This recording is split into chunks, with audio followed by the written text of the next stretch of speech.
Come back, the bye-bye man. All is forgiven. Hi, everyone. It's me, Grant, the movie and TV guy. We're going to raise on Popcorn with Grant, a special unexpected edition. So, yeah, I didn't announce this review. This wasn't supposed to be a review. I was perusing through Netflix looking, quite frankly, for the trailer for Pacific Rim: The Black, because the second season premieres tomorrow. I'm looking forward to checking it out.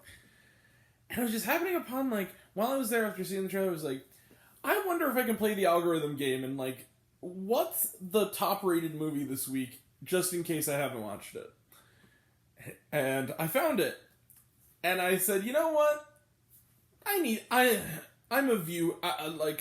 a horror for views. Maybe let's watch this stupid movie. It's only 84 minutes and review it.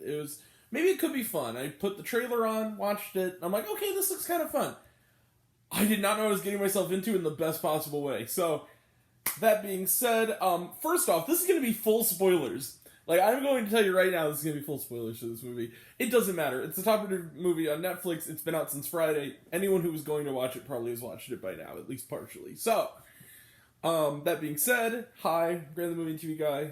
Movies and TV is what we do here. We are talking about Choose or Die. Or Cursor, apparently. It was going to be called that. Choose or Die is directed by a guy named Toby Meigans. I believe it's the first film. If not, I don't know this man's work. It's a British production where everybody is played by a British actor, but they are doing an American accent. I don't know why. The film stars... if you watch the trailer or look at the poster, you'd believe the film would star Asa Butterfield. He's in the movie... Not a lot. He's far and away the best thing about this movie. Lola Evans, I believe that's how you pronounce her name with that spelling, plays Kayla. She's a young woman suffering the tragic loss of her little brother to drowning many years ago. And she's trying to take care of her mother, who's very, very ill mentally. And her best friend is this sort of computer-loving gentleman played by Asa Butterfield. She soon comes into the possession, desperate for money, she soon, thanks to Asa Butterfield, comes to the possession of one of those old 80s, interactive adventure video games called Cursor, which essentially sets up a scenario and then has you choose what happens or die. But things are a little odd when you play this game. For instance, when we first meet a character not named Kayla, a mother cuts her son's own tongue out. Why is that? A waitress, when you tell her on the game to clean up, picks up the pieces of broken glass she left on the floor and eats them until her mouth bleeds, and until she bleeds to death. When a character tells another character to either eat the computer or eat their own arm, they start cannibalizing themselves. Why is this happening? Well, apparently the game literally feeds on punishment and suffering. And now Kayla is the player. With help from Asa Butterfield's Isaac, will Kayla win the game? And if so, will people die in the process? And how does this all connect to the opening where the mother cuts the son's tongue out? The road to there will not be what you expect in the best possible way. So Choose or Die is so fucking funny. Choose or Die is awesome, but it's awesome in no way that it's intended to be. This movie is terrible, but it's terrible in a way where it's some people gave me shit for giving a positive review, a 4-star review to Escape Room 2, but the thing about the Escape Room movies that I like about both of them is that the Escape Room movies, they're not perfect and they're kind of a mess, but they have a great lead character in Taylor Russell, and they have a really great, a sense of macabre, playful sort of viciousness to them. There's sort of a vicious sort of dark sense of humor and creativity, and badassery, that bank vault scene in part 2 was awesome. This movie tries to be Escape Room, but and the Bye Bye Man and all these other types of movies, if there's, maybe on the level of the Bye Bye Man, but Escape Room, if it was really bad, really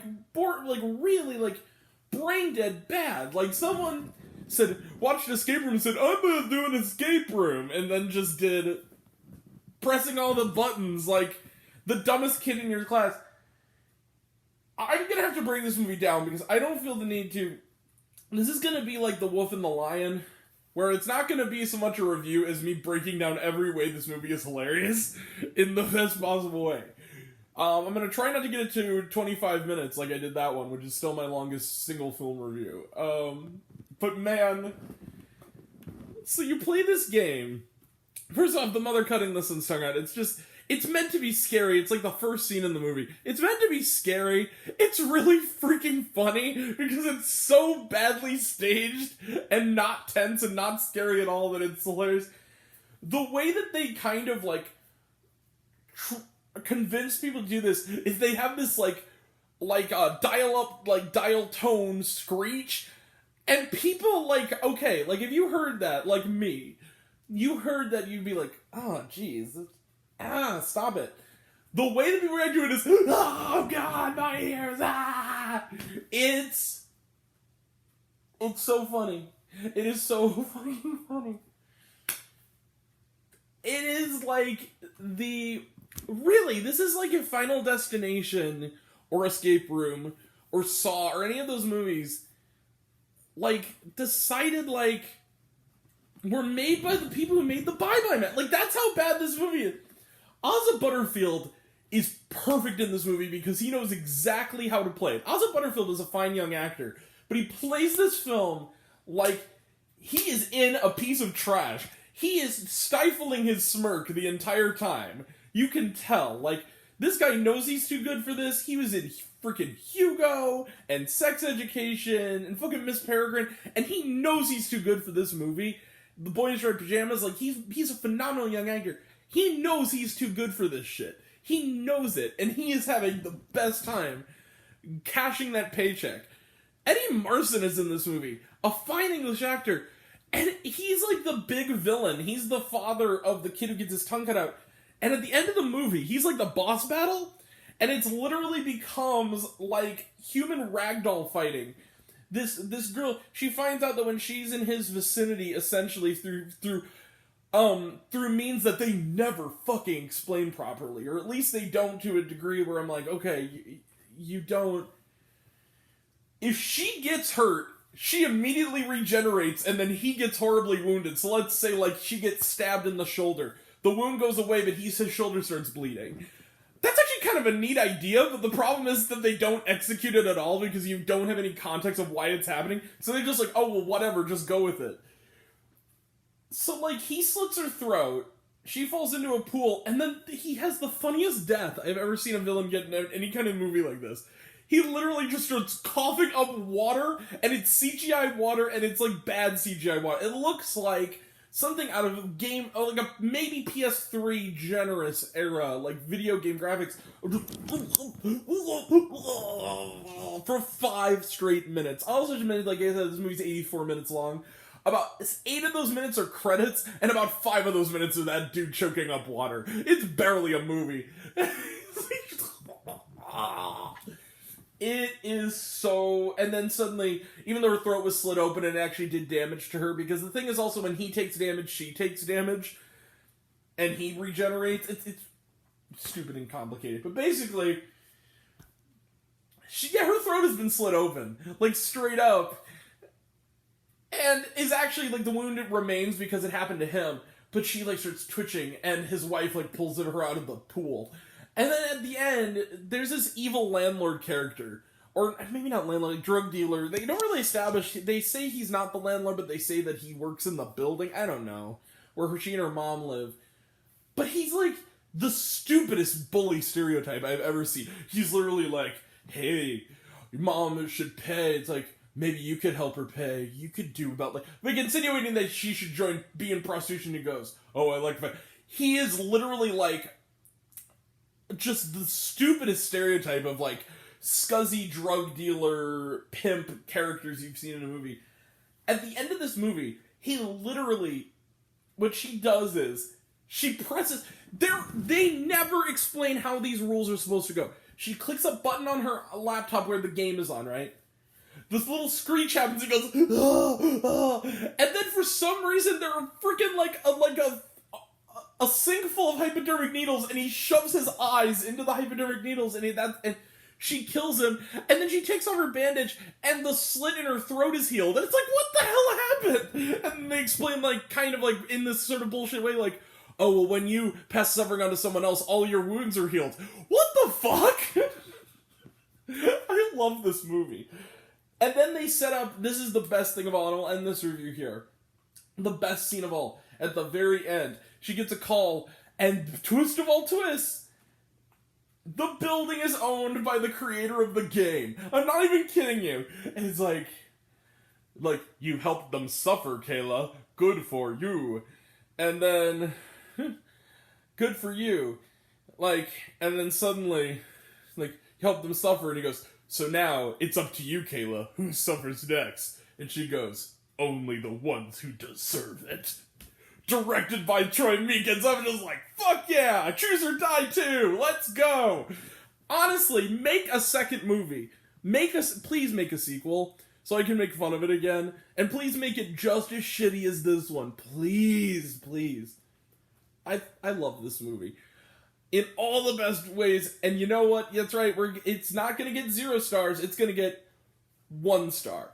But anyone who knows my channel knows that 1 star is reserved for the movies that are so bad they're good. This movie is 5 stars for enjoyment, 1 star for quality. But by God, if you have not watched it yet, well, it's kind of too late to spoil it for you. But oh my God, get some friends, get high, get drunk, and watch Choose or Die. Oh my God, I love this movie. It's so terrible, but I love it. Just watch it. Anyway, yeah. Trailer Trash and Unwatched on Netflix. Was there shawarma? A little bit. Also, Robert Englund is the voice of the game in this, and they make a very pointed thing to be like, do you know who that is? No, who's that? Robert Englund. Who the hell is that? He goes, he was Freddy Krueger. I'm like, oh my God, I love this movie. Yeah, Choose or Die is awesome. In all the worst ways. So, there's some, like, additional audio and, like, graphics featuring Robert Englund. Alright. But other than that, there's no, like, scene or anything. Alright. And then after the credits, there's some more graphics. But yeah, that's it. Anyway, we will be back this week. This is unexpected, I know, but I just had to talk about this. We have coming up this week. Thursday, we got The Bad Guys and The Unbearable Weight of Massive Talent. Friday, we got The Northman and more to come. That'll all be next time, and until next time, I'm Grant, the movie and TV guy. I see it all, and I'm happy to share it with you. I love you all. I appreciate you all. I love all classes missed. I live 3000. Be kind to one another. If you like this video, give it a like if you want to. Give it a subscribe if you want to. Give it the bell. I don't know what it does. That's supposed to do. Or so I've been told. If you want to find me elsewhere, reviews, lists, and other fun stuff, you can check me out on Letterboxd.com at Raised on Popcorn with Grant. Some of you already have, but even if you haven't, take care of yourself, take care of your mental health, and I want to know down below, what did you think of Choose or Die? Did you like the movie? Did you hate the movie? Think my opinion's good? Do you think I'm full of shit? Comment below, let me know. And until we meet again, we were all raised on popcorn, make mine with extra butter. Catch you guys next time. Take care. See you in a bit.